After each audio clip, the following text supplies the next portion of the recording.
Okay, let's talk about that little voice in your head. You know the one that says, I'll start tomorrow, or I'm just too tired.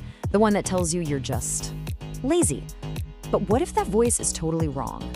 Today, we are gonna tear down this whole myth of laziness, and I'm gonna show you exactly how to rewire your brain for action.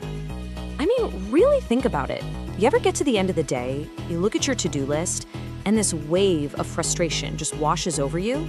You start wondering, why didn't I do the things I said I was gonna do? And then you just slap that label on it, right? Laziness.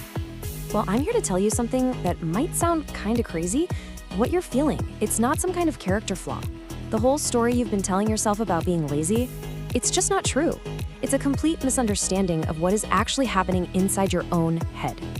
The reality is actually way more interesting. There's a part of your brain that is actively, and I mean actively, working against your biggest goals.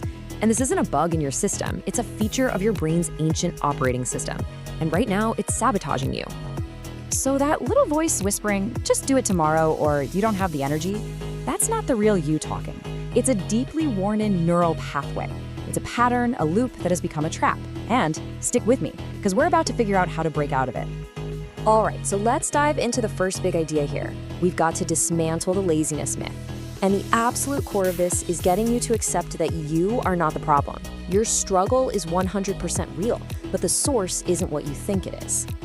So just for a second, I want you to really honestly consider this. How would your life change if you truly believed, deep down, that you were never lazy to begin with? That all the guilt, all the self-blame, was just based on bad information? Now, to understand why this myth is so darn powerful, we have to look at your brain's hidden agenda. And it is brutally simple. Its main goal is to keep you safe, not to make you successful. See, your brain has one primary job, a job it inherited from thousands and thousands of years of evolution. Keep you alive. That means keeping you safe, not productive, not disciplined, not reaching your full potential, just safe. And what does your brain consider unsafe? Well, pretty much anything that's new or difficult. That means avoiding the discomfort of a workout, the uncertainty of starting a new project, or the raw effort of doing anything that burns up precious energy. To your brain, those are all threats. And this right here is the absolute key to everything.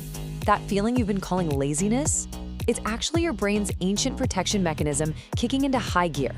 It sees your big, ambitious goals not as awesome opportunities, but as threats to your comfort. And so it just slams on the emergency brake. And this protection mechanism, well, it creates this powerful, vicious cycle known as the procrastination trap.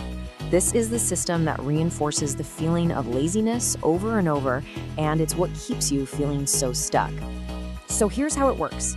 Every time you think, I'll just deal with that later, and you give in, you get a tiny little hit of relief, right?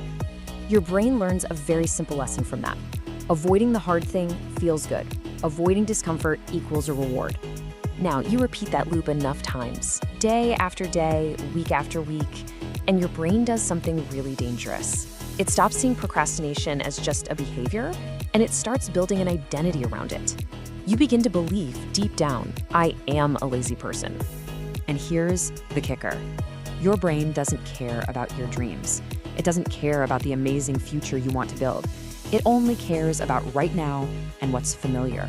So even if your current situation is frustrating you, it's known, it's predictable, it's safe. And your brain will fight like crazy to keep you right there. But here's the good news. Now that we understand the system, we can actually hack it. We can use the brain's own rules against it to our advantage. So we're gonna cover 4 really powerful tactics to start rewiring this whole system. These are our tools. First, we're gonna learn how to lower the resistance, just to make starting almost effortless. Second, we're gonna use the momentum rule to make continuing almost automatic. Third, we're gonna shift your identity to change the story you tell yourself. And finally, we have to reset your system to fight all the modern-day distractions. Okay, tactic 1, lower the resistance. Your brain absolutely hates big, scary, intimidating goals, so just stop giving them to it. Instead of telling yourself, okay, I'm gonna work for 3 straight hours, just commit to 5 minutes. That's it. Make the first step so small, so laughably easy that your brain's alarm system doesn't even go off. And that little 5-minute rule works because of tactic number 2, which is based on this incredible truth. We think we need motivation to act, but we have it completely backwards. It's the action itself that creates the motivation. The hardest part is always just starting. Once you're in motion, your brain actually wants to keep going. Tactic 3 is all about rewriting your internal code. See, if you believe you're lazy, your brain will constantly look for evidence to prove that you're right. You have to change the belief itself. Start repeating this phrase to yourself, especially right after you take one of those small actions. I'm someone who takes action. This isn't just fluffy positive thinking. You're literally reprogramming your identity, one tiny step at a time.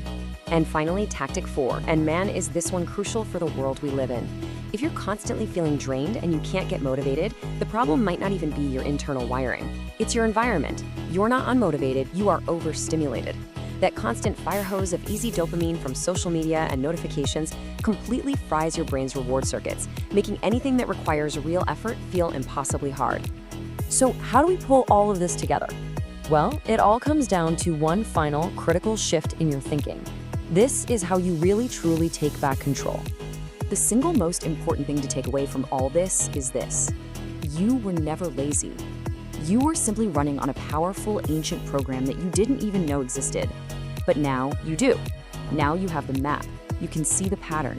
From now on, in that moment when you feel the resistance, that urge to put things off, I want you to just pause. And before you give in, ask yourself this one powerful question. Is this really me wanting to quit, or is this just my brain trying to keep me safe? Because that question, that's your key. The moment you create that little bit of space between yourself and that old automatic reaction, the moment you question it, you break the loop. You prove to yourself that you are in the driver's seat. And that is how you take back control. That is how you change